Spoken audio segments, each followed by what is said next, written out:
Under 30 seconds to go before the start of race number 3. We're scheduled for 4 here at the ITM New Zealand Sail Grand Prix in Auckland. Well, Spain there making a move on Australia and the United States. They're going to struggle to find it. The pole predictor has Denmark in the optimum position. Right now it goes back to Peter Burling's New Zealand boat out the back of the fleet. He's going to be fast from there, but will he find a gap? He's up on foiling. All about acceleration from here. I like Great Britain's position in the middle of the line, but can they get it up and running? Italy foiling through.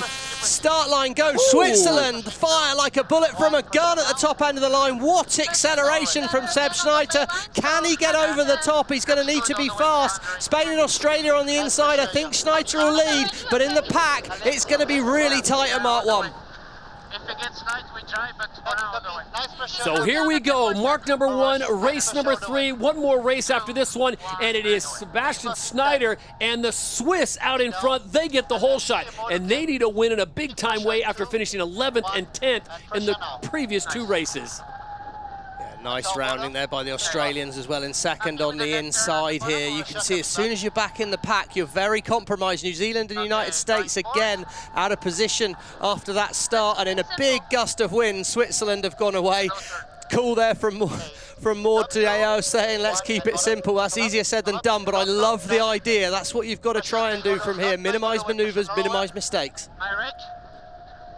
Okay, right turn's favored. I'm happy to go right turn, to be honest. Yeah, I'm not Paul Campbell James there asking Cooper Dressler to go hard on the handles to help him pull that big wing sail in. And Switzerland are well set up for gate 2, anticipating a left turn here. This course is a little bit shorter this time, Todd. 2, 1. Oh. Hometown fans aren't going to want to hear that. And a little bit of a surprise here as the Swiss opt for the right-hand side at the DP World Gate, gate number 2. Yeah, well, I can't see a lot of wind out of that left turn right now, so that could be a good call, but potentially just a slightly light wind moment on the whole race course. Switzerland have got a lot of space away from the fleet, and New Zealand and Great Britain, they're out the back. Pressure is already on this Kiwi crew. Stevie, is that a situation where possibly the coaches who are on shore could have told the Swiss crew, hey, you might want to opt for the right-hand side, we're seeing more pressure? Well, certainly there's the option for the coaches to talk, so that's definitely a thing. I mean, I don't know how they work it on their team in particular. I think probably easier for the sailors to actually see exactly what's happening on the water. But yeah, maybe they thought we won't make it to that left turn easily. Let's keep the boat going fast, do the extra maneuver, and we'll figure things out from there. Race 3, leg 3 of 7 in this one. Switzerland out in front. Winners of race number 2, Australia sit in second. Nice showing so far for North Star Canada. They're in third, and Rockwell Denmark in fourth, just ahead of Spain in fifth. I see nice pressure on the right. Yeah, really, really tight here. And we can see that's tight back in between Italy and Brazil, bottom right-hand corner of our screen on the boundary there. But Switzerland, well, that right turn that they chose was very good here. We're going to look back on board as we see Great Britain and New Zealand. They're sailing towards the boundary. As soon as they enter that boundary, Great Britain are entitled to room. And there we go. Great Britain turns, New Zealand slow to react. And that's what the umpires deemed was enough to be called a professional foul. Penalty New Zealand, costly. Have to drop back behind Great Britain. Yeah, just a simple boundary penalty there. A little bit too aggressive from Pete Burling in that moment. And he's sat back in 10th right now. He's got to find his way through the fleet because Australia, well, they're in second, but they were first in the race before. Switzerland, they've had 2 poor races. They've been right at the back for 2 races in a row, but he's showing how they do when they get a little bit of space. Doing a nice job. Good breeze on the racetrack, but they've got an extra maneuver to do. Sebastian Schneider there at the wheel for the Swiss as they approach gate number 3. What a beautiful backdrop as the city in the background here in Auckland as SailGP comes to this part of New Zealand for the very first time. 2, 1. Yeah, that's some backdrop, isn't it? They're right in the city front there, and we can see they're turning away in a big patch of breeze there. Dark water where Switzerland are.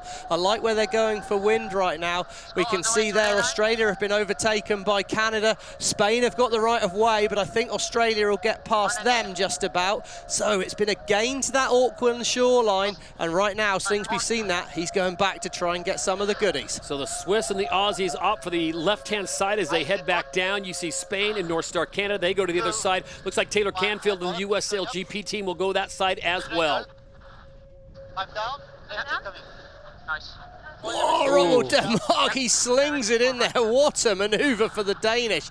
Oh, they've been in the middle of the pack all day, the Danes. They'll be looking for a good one, but that little place gained back there could prove really important as we see Great Britain, Brazil, New Zealand bringing up the back of the fleet. They'll be hoping to get back in the race. Wind well rotated to the left here. Straight down the course for Canada, Spain at the moment, and they're potentially putting an overtake on the Aussies. Pressure coming back already.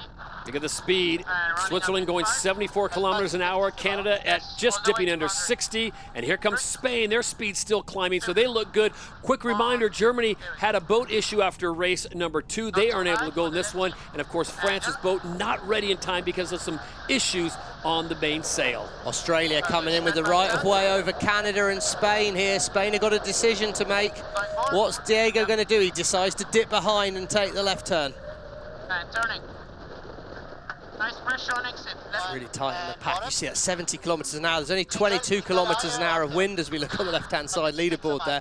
3 times the wind speed these boats are doing. That's some solid efficiency. And Stevie, now if you're Brazil, New Zealand, Great Britain, Italy, Denmark, even the USA, you've got to find a way now to start chipping away and picking up 1 or 2 places. You absolutely have, and I mean that's historically what New Zealand has been their bread and butter, really, that ability to overtake. I think the United States are doing a pretty good job of that actually out there today. We're going to come on board our Oracle Cloud Insights to have a look at the wind speed here, and we can see it's very different across the course. 30 kilometers an hour on Switzerland. Canada sat in nearly 10 kilometers an hour left wind. You've got to try and find those gusts, and at the moment sailing nearly straight up the ladder line. Switzerland, they're also in a left shift.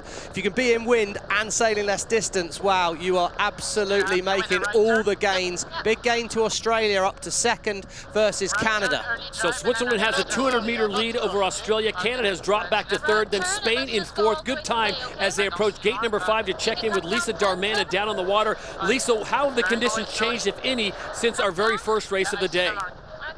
2, 1, coming down. Happy to go back in the left here. Okay, set up dive. Happy to go, Yes, going forward. Turning slow. Slow. There we go. 2, I will. 1, and hold up. Active lefty coming back. And Lisa, while we've got your attention, they come close to you. Are you seeing a different performance from these boats now with those T-foils? Is it really noticeable? It's coming up now. This one look good too, okay? Happy to stay a little high.